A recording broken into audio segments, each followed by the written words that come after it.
Hey, Victor, good morning and congratulations. Good morning. It's great to see you. Thanks so much for having me. Yes, and congratulations on just the great work Thank you. you Thank did. you. And honestly, like you've said it, I've read your tweets on the show. You guys did it. You tweeted, Gen Z showed up. We prevented a red wave. We saved democracy. Here's the best part. Gen Z is only getting started. Yeah, That's the exciting part, right? it is definitely exciting, and it took really all hands on deck effort. There were so many great Gen Z organizers across the country doing amazing work. So it was more than just me. This was an all group effort, and it really took all generations. It took everyone using their platforms, using their voice to raise awareness about what's going on. And I think that's why we aren't seeing this massive red wave. Well, were you? I was not surprised, but you saw, on Twitter, some, from some famous right wing accounts and Republicans suddenly saying we have to raise the voting age. I mean, if that doesn't tell you everything you need to know about how panicked they are, right? That's their solution for trying to win young voters. I mean, I remember right after the election, you saw so many people go onto Fox News and say how, concerning this youth vote is, and their solution isn't any real policy Yeah. issue. It's to raise the voting age. And I mean, it's absurd on all levels because this is a party that, remember, wants to make sure that 18-year-olds can buy a gun but can't vote. I mean, it's dangerous, but it's Yeah. absurd. And I think everyone should kind of pay attention and kind of look at the party for what it is, which is, they don't stand for anything except for maybe wanting to raise the voting age, which Can is wrong on every level. Can you imagine if you think young people are pissed off now if they tell you, oh, you can, by the way, go get shot for your country and go Yeah. serve in the army, but you can't vote. Right. Can you imagine? I mean, it's just, yeah. Go ahead. I mean, yesterday, Donald Trump, I didn't watch too much of his announcement, Right. but he did say, as one line was, if he becomes president, he will immediately ban early voting. He will only do paper ballots. Yeah. And it's just like, I mean, these people don't care about democracy. And I know it's sad, and we say it a lot, but these Republicans just don't want to see democracy live, and they are so white nationalistic. They want fascism to kind of reign in this country, and it's scary, but it's just the reality. These people don't want to make sure that voting is accessible for everyone. They just want it to be accessible for their base. Well, and Victor, you kind of, personally encompass exactly what they're afraid of. They're losing not just the generational, but the demographic battle. I mean, Gen Z looks like America. It's Yeah. diverse. It is, and like you say, I mean, I love what you said. Biggest takeaway from the election for me: do not piss off Gen Z, women, or Liz Cheney if you're running for office and want to win. If you do, you're destined for a straight path to defeat. I mean, so I mentioned Liz Cheney because it was right after Carrie Lake lost, and Carrie Lake a few weeks ago wrote a letter to Liz Cheney basically saying thank you for coming out against me, and Liz Cheney did this amazing, very simple but very effective clapback and just said you're welcome. And I mean, it's clear that she is a force to be reckoned with. Women after the Dobbs decision, and also young people, and I think the combination of just these pissed off Republicans, pissed off women, pissed off young people, and also pissed off minorities, like Black people also had very, very high turnout, and Latinos. So, I mean, this election just proved, I mean, if you're a party that delivers, it will go well. And if you're a party that seeks to attack our lives, you will be defeated. Yeah, you said. Oh, speaking of Katie Hobbs, you said a state in which more than 70% of young people voted for Democrats. Gen Z prevented the red wave again. And speaking of last night's announcement, you said, "I will add Gen Z and I will keep Trump away from the Oval Office. Should he run, we don't mess around." Just on and on. You said Donald Trump must be fuming at the fact that Liz Cheney's advice to Arizonans not to vote for Carrie Lake worked. Trump lost, Cheney won, and I suspect we'll see a lot more Trump losses and Cheney wins. I mean, but really, it's more of a win for democracy, right? I don't think we probably agree with Liz Cheney on much of anything else. I'm not sure. My Wi-Fi, I think, just cut out, but No, there you I go. should be back. Okay, Yeah, you're back. You're back. Oh, So I heard up to basically few. No, I was saying it was really a win for democracy because I was saying I don't think you and I agree with Liz Cheney on much else other than democracy. Do you think? Exactly. I mean, I would never vote for Liz Cheney, and I think that she is as conservative as it gets, but I do respect everything that she's trying to do to make sure that this Republican Party doesn't turn into a complete fascist party. And so, I mean, that is the respect that I'll give her, and I think she's doing all that she can. But, like you said, in terms of young voter turnout, and we were talking about this last week, right before the election, the early vote data suggested that in the most competitive battleground districts, that's where you saw the most young Democrats turn out to vote, and it kind of kept kind of the same throughout election day. You saw in states like Arizona, Pennsylvania, Ohio, young people turned out to vote for Democrats overwhelmingly. And there's a reason for that. And I suspect it's because of just how crazy and extreme this Republican Party has become. Yeah, and also you pointed out Gen Z led to Democrats picking up governorships for the first time since 1934. Yeah. Michigan state legislature flipping blue for the first time in 30 plus years. Dems maintaining the Senate. Arizona having a Democratic governor and 2 Democratic senators for the first time in 70 plus years and more. Yeah. You said thank a Gen Z voter, and we did. You know, what I kind of love now is we've been yelling at you guys forever to get off the couch and vote, and now you're yelling at us. Right. Shut up, Grandma. You get off the couch now. All of us have to get up.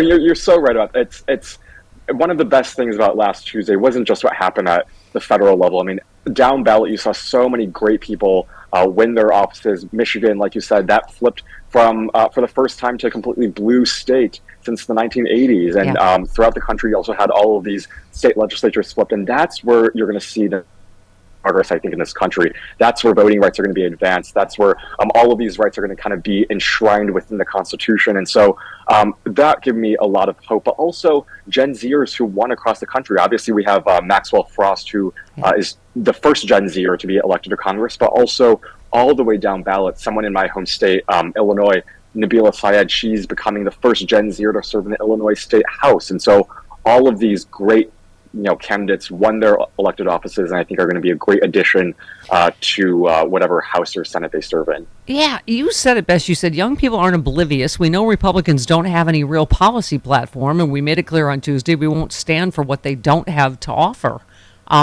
So what if you had to, I mean, what would be the biggest issue you think drove Gen Z in the midterms?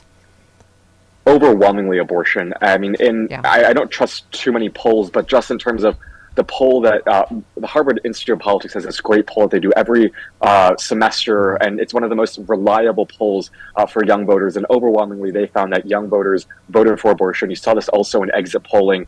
Young people overwhelmingly thought that they, I think it was 44% of young voters drove to the ballot box because of abortion, which is more than any other issue and any other age group for that matter. And so I think abortion was top of mind, but also other things like climate change and student loan debt. But I think the Dobbs decision and the overturning of Roe had a huge impact on us showing up to the ballot box on last Tuesday. And it feels like they're doubling down, doesn't it, Victor, in terms of trying to stop the student debt relief? I mean, I'm like, do you not get the message you just got in these midterms? I mean, it just seems like out of spite now they're trying to stop that. It's like they never learned their lesson. And I've tried a lot to think about what policies they have to offer young people, and I just can't think of any, honestly. I mean, you look at their votes and what they vote against and what they vote for. They don't vote for anything that is in the favor of, one, the American people, but also for young people, especially the Inflation Reduction Act, gun reform legislation bills.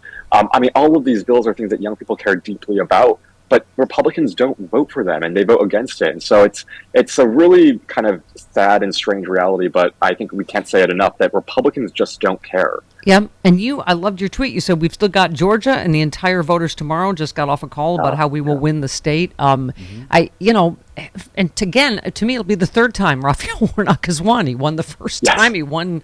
I get that they have this runoff thing there, but I think we can't. I think disengage now because we won the Senate, right? Right. It's 20 days away, and I remember back in 2020, there was the same thing with a special election, and it was because of young voters turning out to vote that led to John Ossoff and Reverend Warnock to be elected to the Senate, and I think you're going to see the same thing this time around. And the one thing that I think is important to note about Georgia is that if you didn't vote before November 8th, you actually can't vote in this election because of some, archaic Georgia law that tries to keep people from home. And yesterday, actually, Raphael Warnock filed a lawsuit because Georgia doesn't allow early voting on the Saturday before Election Day. And so you're seeing all of these attempts to suppress the vote. But at the end of the day, this special election is going to be about turnout and getting all of the women in Georgia, all of the young voters in Georgia, all of the black people in Georgia out there and voting. Speaking of voter suppression, Victor, before you go, one of the things concerns me going forward. Do you feel like we have enough of the levers of power back to fix stuff like them not allowing student IDs to vote, or pulling polling stations out of university areas, or all of the other myriad ways they try to suppress the young vote?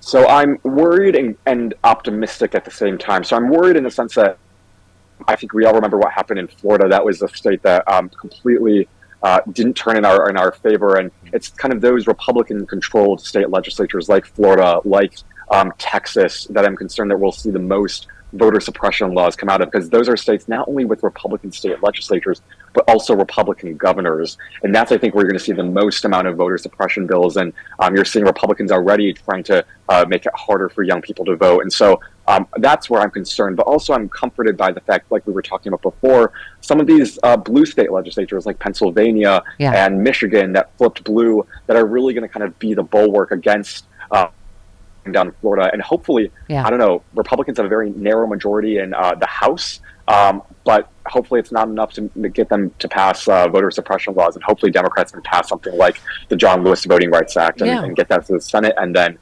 President Biden can sign that. Yeah, well, I mean, because I have to say, they are panicked. You've felt it and seen it and heard it. Like, they know the Gen Z turned this election, as you said, and stopped the red wave. And so they are panicked. And you're absolutely right. They're not thinking, oh, how do we, appeal to more younger people? They're just going to see, how can we keep more people, young people, from voting? So I think we all have to work together on that, because that's, I will say, I know I'm partisan, but Democrats want more people to vote. Yeah. As you said last night, the biggest thing Trump talked about, they were literally us all over Twitter, cancel mail-in voting. Mail-in voting should just be, no early voting. No, I mean, they're just panicked about more people being able to vote. And we're not on our side. We're not saying trying to prevent Republicans from voting. We want more people to vote.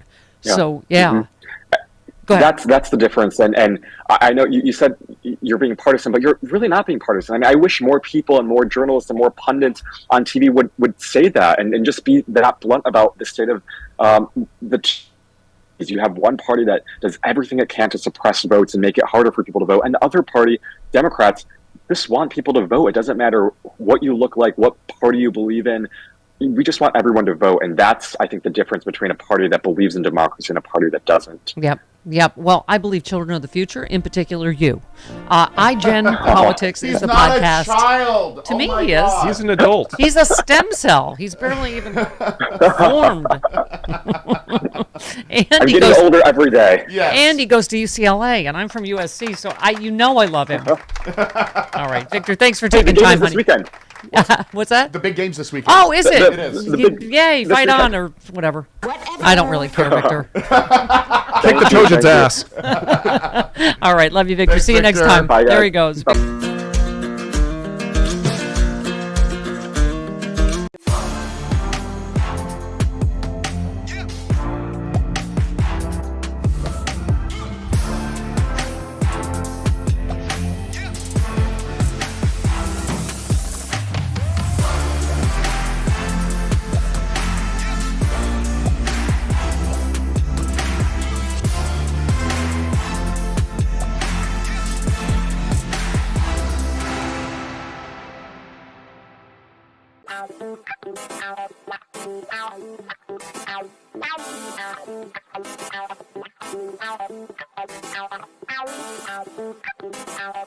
Ow.